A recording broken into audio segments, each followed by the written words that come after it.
The man began by digging pure clay from the riverbank. This soil was then dried in the sun until a dot was completely dry and hardened.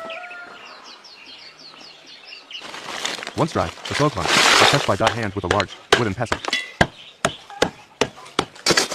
To achieve a very fine texture, he uses a traditional stone mill, similar to an old-fashioned flour mill, and sifts it repeatedly until it becomes a fine Dot cement like powder.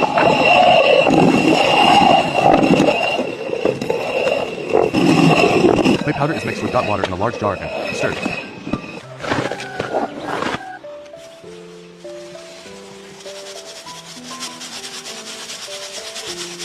He allows the Dot mixture to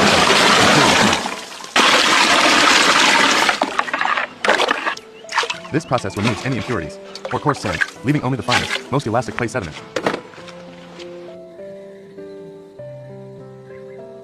The fine mud sediment is placed in a cloth bag and then pressed down with a large stone to squeeze out the excess water.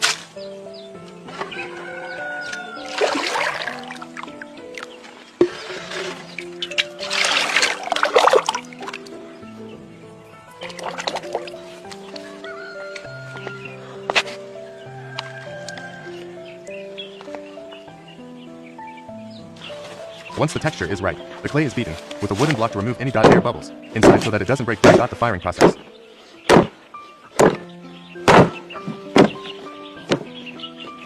The compacted clay is neatly wrapped in paper and string, then stored in a sealed container Dot for about 6 months.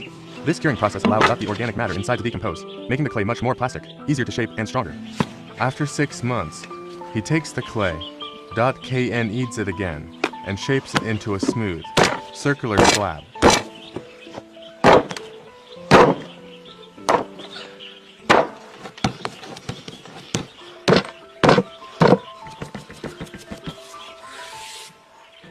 On this plate, he transferred the Dot traditional drawing design that he had prepared on paper.